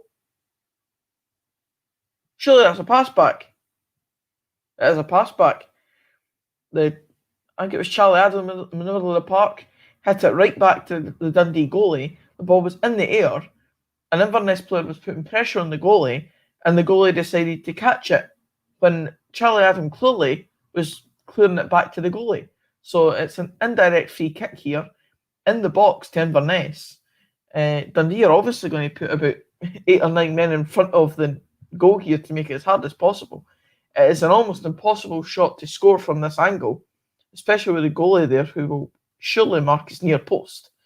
But a very strange one for Dundee there. Very strange. So we'll see what happens here. Indirect free kick. Inverness scored one of these against Morton, I believe, a few weeks ago. Todorov! Ooh. I thought it was going in. Deflected though. Thought it was going in.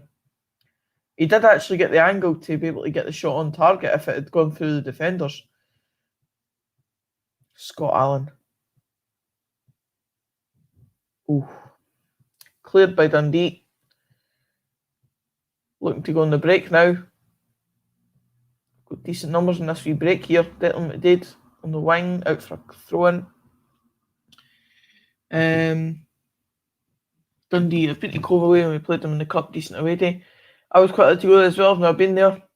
So it'd be a nice wee new one to go to. Cross into the box to Dundee, but pretty terrible. Outside the box, it ended up being a cross into cleared by Inverness. What do you think of Arbroath's one on Saturday United? Very important run for them and absolutely done it in style, 4-0.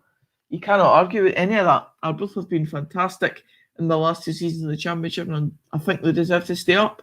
I think the likes of Ayr, Morton have been worse than them over the course of the season. So I think Arbroath deserve to stay up, and I hope they do. Either Airdrie, East Fife, or Montrose will be raging that they miss out on the top 5 of League One and have to play in the bottom half. I mean, that is the thing with the split in League One, that one of them will have to miss out. I think it might just be Montrose, because I think Airdrie have hit a slight bit of form. I think Montrose will fell off it a bit, and East Fife have a very good home record. So if their final game, which I'm not entirely sure what it was, is at home, then they probably finish in the top 5. Before the split, I think it's another corner to Dundee here though, but Inverness are going to make a couple of changes. Number 23, Scott Allen, off for number 12, Roddy McGregor, and number 11, Shane Sutherland, off for number 17, Miles Story. So Inverness making a couple of attacking changes as well, despite being down to 10 men. So they're not sitting on their laurels here. They're not looking for a draw. They need a win.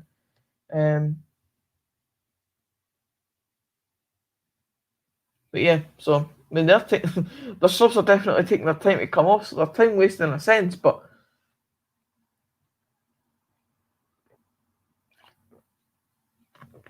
Montrose are beating Cove there now. Just seen that comment coming on the stream. My God. That's an interesting one, Cove beating Falkirk and then losing to Montrose. Montrose are beating Cove 1-0. Wow. I'll have a look at League One in a bit. Corner for Dundee at the moment, cleared by Inverness. Back in the box for Dundee though, Jason Cummings takes a shot. Good save by Matt Ridgers. Very important save there. Dundee piling on the pressure at the moment. Another corner. Charlie Adam to take. Cross in. Ridgers with a punch out. Dundee get the ball back in, but cleared again by Inverness. Dundee are still continuing to keep the pressure on though. They'll be looking to get the ball back in the box as soon as possible. Inverness win it back. Crossed it over to... they were looking for Miles Story in the break there, but couldn't manage to find him. The commentator has just described the game as, this game's mental. So that's the level of analysis I'm getting in my Euro now. I don't know if he is an Inverness fan. I'm not sure. If anybody knows if Bannerman, can't remember his first name now, if he is an Inverness fan, then let me know. Why are the commentators interrupting themselves? They're just picking and choosing what they say. Oh, Dundee here, crossing the box. Look, he was looking for Cammy Kerr on the run into the box there, but couldn't get him. And it just, Cammy Kerr can't keep the ball in enough, he just puts out for Inverness to win. Very top of the game here, I feel like something's got to give. Someone has got to get the opening goal here. I think both teams want to go for it. Both teams are going to play open in the last 20 minutes. It's just about who can get that breakthrough goal. I really hope it's not a goalless draw. I just hope I've not paid money to watch no goals, because I'm watching another game on the telly now that is still 0-0, Morton versus Hearts. I can't say I've fully been watching that game, so I don't really know about the chances, etc. But certainly in this game, there's been enough chances for a goal to have come so far, and it just simply hasn't yet. So, ball's been in the back of the net twice, but offside on both occasions. So, Inverness coming forward here though. Miles Story out on the wing. Gets a dinked cross in, cleared by the Dundee defence. Charlie Adam looks to clear to Declan McDaid, who looks to make a mazy run at the pitch and is filled by David Carson. off the pitch, but he gets a free kick obviously just on the pitch. It's a clear foul by David Carson. Very cynical actually. What's the furthest away midweek game you've been to? It's got to be like Peterhead or Stranraer. I've never. Oh no, Bucky Thistle potentially. Was that midweek or was that always the weekend? I played them twice in the Scottish Cup, but I may have been both weekends. I was never at any of the Ross County midweek games. That probably would have been the furthest. I didn't go to the Inverness away game midweek last winter. So I would probably be one of Stranraer or Peterhead. It's got to be one of them. Dundee with a free kick here though. No, header clear and out for a Dundee corner again. As it stands, Montrose are missing out in the top 5 due to a slightly worse goal difference than Airdrie. See, it's just that poor run of form they've been on recently where they've been shipping goals. It will be a shame for them because they have done very well to again be up there in the higher echelons of the league in terms of approaching playoffs, but it looks like the difference in form at Airdrie and Montrose recently will be the difference. Dundee corner though. Another chance there, you know. Bad miss, really. Right in front of goal, the defender wasn't. He's hit it far wide, like way wide. I appreciate all of these. I assume some of you have been here for the very start of the stream, but there's still 18 of these currently in the stream. If you are in the stream and you've not hit like on the video yet, please do. And obviously I had a wee donation earlier from Rory, who came in with a £2.99 donation. So if you do want to drop any donations in the chat as well, feel free to do so. I'm not making it mandatory for you to do so, but if you fancy just drop a wee thing here or there, massively appreciated. Rory, mate, get on past TV. Your commentary and football insight is better than. I'm not going to slate Butt. He's a very nice guy, and I like him a lot. I'm not going to openly say anything about like any of the qualities commentaries. He's a very nice man. He does a lot of research, and there's just wee things here and there that people pull him up on. It just takes a bit of improving on stuff and stuff like that, but I know he tries his best, and that's all you can really ask for in the position he's in. It's all voluntary. He doesn't get paid to do the job.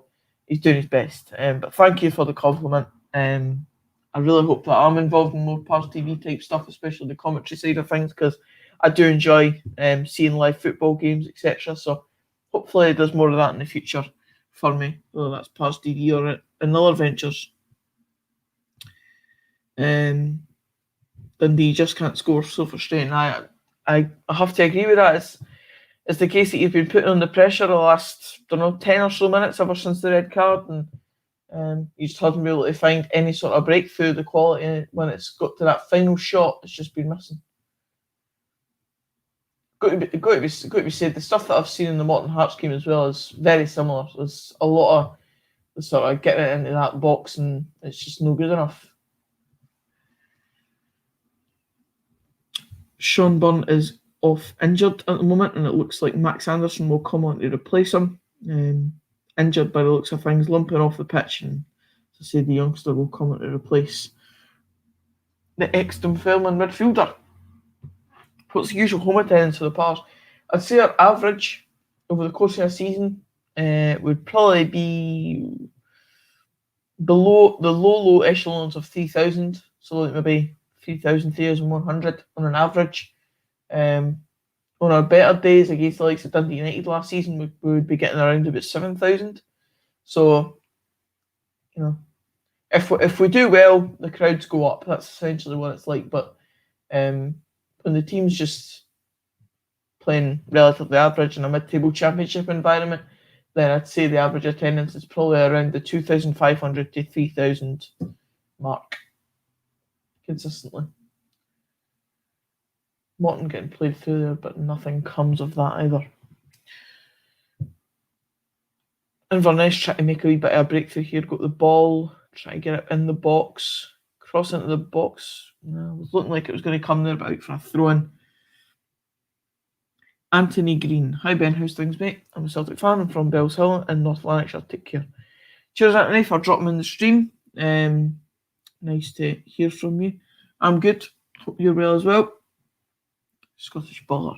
As a Celtic fan, I want to see Dunfermline come back up each time. It looks like they will. They don't. I know we're that type of team. We show really good form. We're top of the league in November, and now we're fighting to even make the playoffs. It's very frustrating. Mike Fraser. Barnum has a qualification in journalism, comes from Invergordon. He also has listings on acting agency site and would appear to like the sound of his own voice according to his bio. Well, he does kind of sound a bit like confident, like a very confident man. He maybe slightly comes across maybe a bit cocky and arrogant, a wee bit.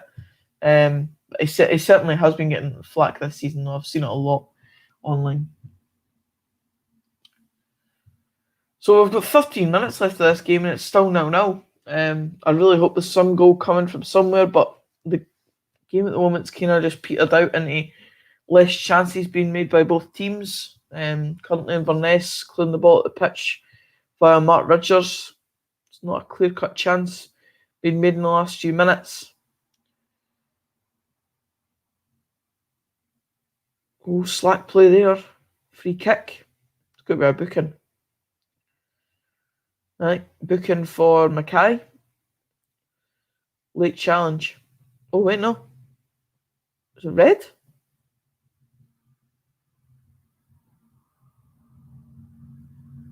Brad Mackay's been sent off. That did not look like a red. No chance that look like a red. That's a bad call for the ref, I think.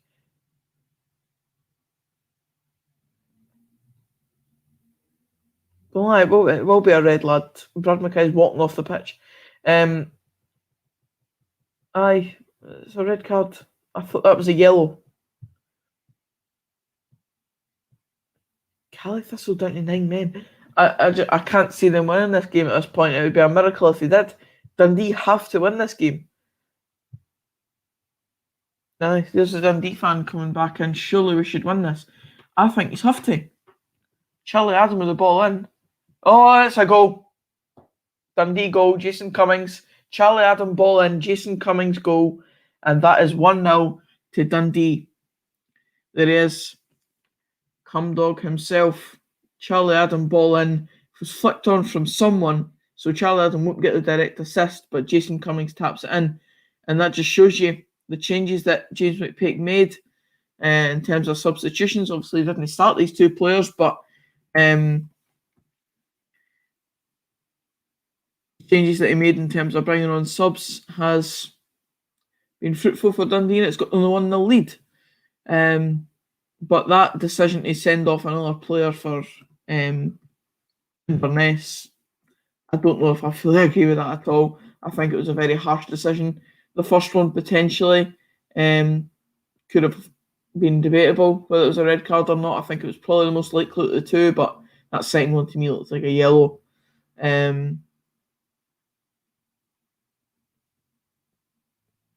Someone's saying the commentator's saying offside. I don't know if it was offside per se, but they're definitely claiming for an offside here though. But they're not going to get it. The goal's been given ages ago. So, oh wait.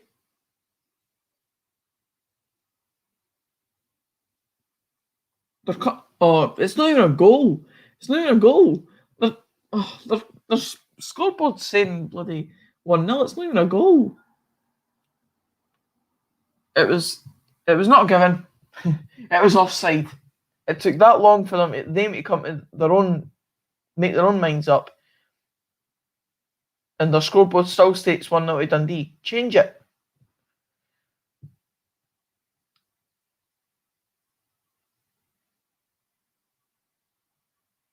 So the goal's been chalked off. It's still 0-0. And there is the Dundee fan coming back in. The game's an absolute joke. So Dundee thought they'd made the breakthrough, and it was given offside. Potentially the flick on. Jason Cummings was then offside from the flick on. It must have been a Dundee player who done the flick on, because I don't think Cummings would have been offside for the initial Charlie Adam delivery. I think it might have been a flick on for a Dundee player that then caused Cummings to be offside from that. So that might be what the confusion was. Especially like Dundee players thought it was a goal. They were off celebrating fully. There was no doubt in their minds, but the goal was not given. Go and change your scoreboard, lads. That's so unprofessional. I was away to change mine, but I've no new.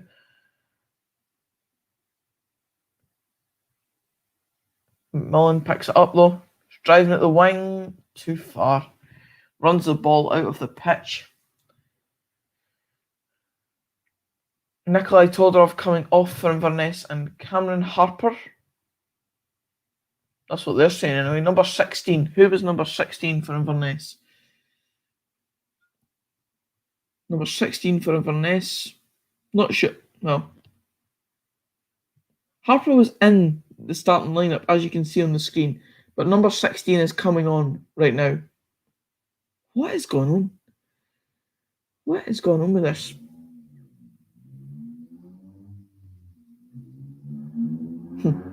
Matthew's back in, Inverness fan. No red cards all season in 2-1 game. These were bottom, which is basically top of the Fair Play League in terms of disciplinary record, and now you're probably up there at the top of it. Chris coming back in saying, what the fuck? And the Dundee fan comes in and says, FFS. Or Inverness are... They're about to score, eh? Oh my god. Inverness have scored. 9 men Inverness have scored. And that one is not offside. The Dundee defence was left wide open and Inverness have scored. Daniel Mackay, one day after his 20th birthday, has scored a vital goal for Inverness here, you have to say, because that now puts them in the promotion playoffs ahead of Dunfermline, going into their massive game. I believe it is against Hearts at the weekend, but it is a massive goal for Inverness, who at the moment have 7 minutes left to keep this game at 1-0. Mental.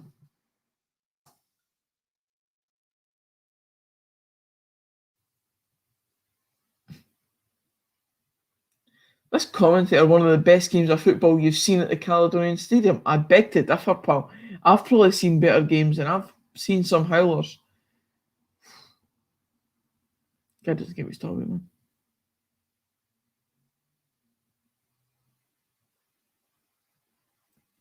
So, no, the co-commentator's right. It's a massive 6 minutes. Here we are. There you go. Updated scoreboard. 1-0 to the home side. Oh, it's a goal!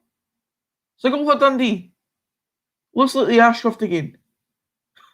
Charlie Adam corner and Ashcroft scores.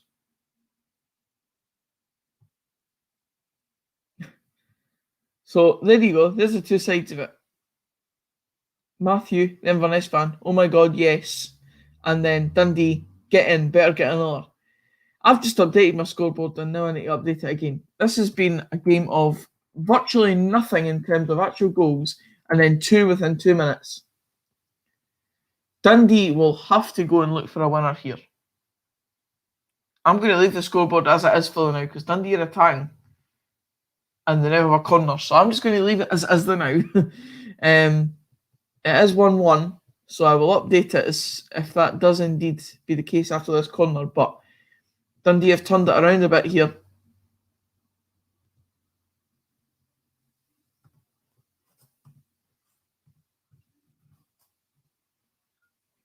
McMullen looks to drive into the box here. He's made the angle so wide for himself. He's run from one wing to another. They'll look to get the cross in. It's going to be cleared by Inverness, surely. Throw into Dundee. So I will update the scoreboard for the moment, but we'll wait and see. Who scored? I think it was Lee Ashcroft. I will double check that. But I do believe it was Lee Ashcroft. You know, fine goal scoring form, so I'd back him out of anybody. But there you go. The score is 1-1 now. Inverness are going to clear this, though. Dundee were putting on a wee bit of pressure there, but it looks like Inverness are going to clear it. But what a turnaround.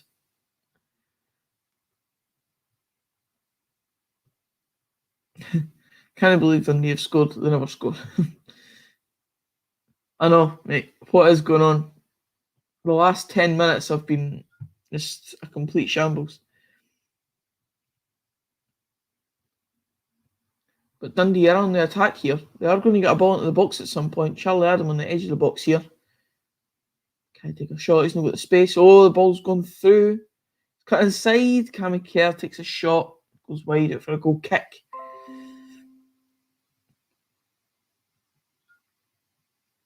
All right, I'm fine. How are yourself? We have 3 minutes left in this game tonight. It's been a hectic last 10 minutes. It's still 0-0 in the Morton Hearts game. What an eventful game at Capello once again, eh? BBC Scotland, stop going to Capello.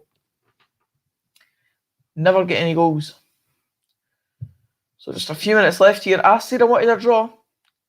And so far, we're heading that way. I actually said in one of my prediction leagues that I wanted a 1-1 draw. And I also put it as a game that as a bonus game, which means I get double points in that wee prediction league. So there you go. Well, I might get points here as long as there's no late drama.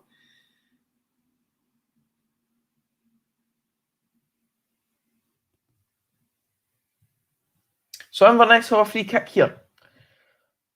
9 men Inverness have a free kick. Cleared by the Dundee players. Charlie Adam will look to get it cleared, but he fails to. Foul there again by Inverness player. Dundee have a free kick. Inverness knocked the ball. Inverness player knocked the ball at Charlie Adams' hand there, looking to just waste time.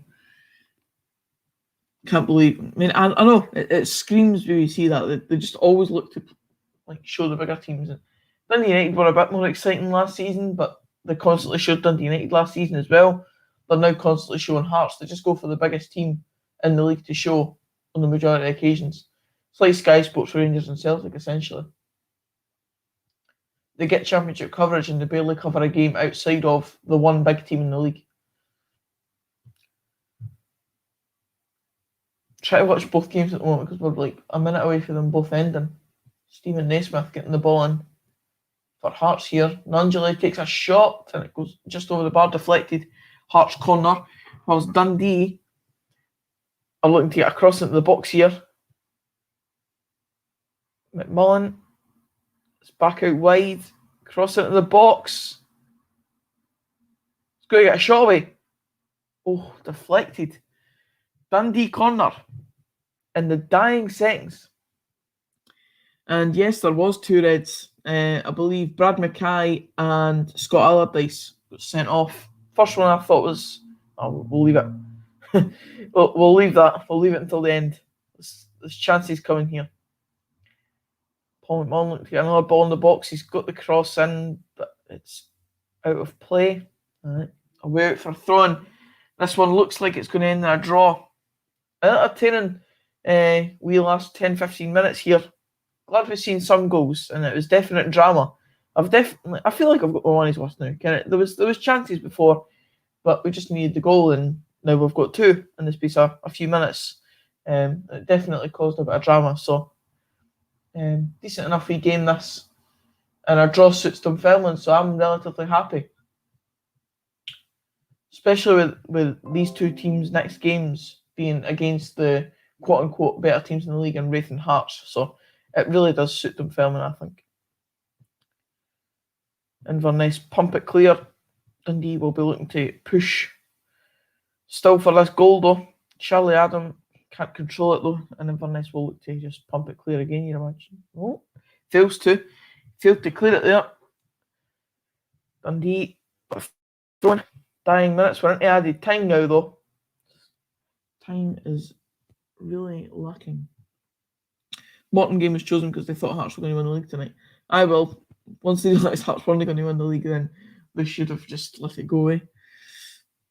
Dundee have got a free kick in a dangerous position here, though. They've got a foul for a wee kind of nudge, I think, there. Charlie Adam will be looking to get a pinpoint delivery here. We're in the 91st minute.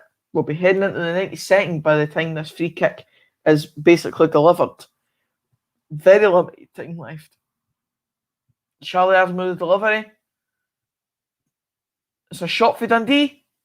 Oh. Away from Inverness. Dundee will again look to get the ball back in the box though. Cross back in. Goes for a corner. Is the goalie going to come up? There's only 9 men in Inverness. I don't see a reason why not, but apparently a win would secure Dundee a playoff spot, so this is real impetus for them. Charlie Adam crosses it in. Falls to the edge. Dundee still pushing here. Charlie Adam gets the ball back. Oh, and he's let it go, and he's almost fouled the player. He fouled the Inverness player, and that's that. That looks like that'll be the game. John Mitchell, it's 90 minutes only if I won't get back watching that crap Hearts. Another 0-0 in a Morton game at Capel. Good point for Morton overall, but certainly Hearts has not shown up like they have done quite a lot this season. It looks like this will be this game though as well. 1-1 between Inverness and Dundee, and throwing though for Inverness in the dying minutes, so there'll be time for them to take it and try and get it in the box. Be very interesting if Inverness got a goalie.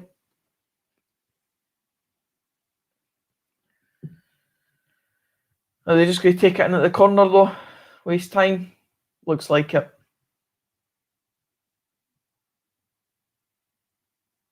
Yeah, looks like they're just going to waste time here. Looks like it will finish 1-1 full time. Indeed, it does. So 1-1 is the full-time score in the Inverness v Dundee game. A pretty good game overall. Decent chances in the first half. Lacked a bit in the kind of first 20-25 minutes of the second half. Then the last 20 minutes, the game sort of kicked into life a bit more. A couple of chances ended up coming. Few red cards for Inverness, putting them down to 9 men. Dundee scored. Goal was chopped off. Then Inverness scored with 9 men. And then Dundee got an instant equaliser. So you've got to say the last 20 minutes was more than worth the viewing for myself tonight and for anyone that was tuning in to watch. But for Dundee fans, one word to describe that: hopeless. Whereas another guy's coming in saying Inverness will beat Hearts. And I mean, if Inverness completed their top game and Hearts aren't on their game like they clearly weren't tonight, then I don't see why not. Because Inverness are a good side. Glad I joined late, sounds like it was shite. I mean, it wasn't too bad. Unless you're talking about the Hearts game, because that probably was relatively poor. But this game was pretty good. I'm happy I watched it. And I'm glad I got to share it with you lads at home as well. Cheers for tuning in to the stream. I'll try and do more of these watch-alongs whenever there is a game to watch. Hope you enjoyed it. And I don't know when I'll be back with another one of these. We'll just need to wait and see what games are on the telly, what games are available to watch and are of massive interest to me. But I enjoyed this tonight. Cheers for coming in, lads. And I'll see you in the next video. Cheers again.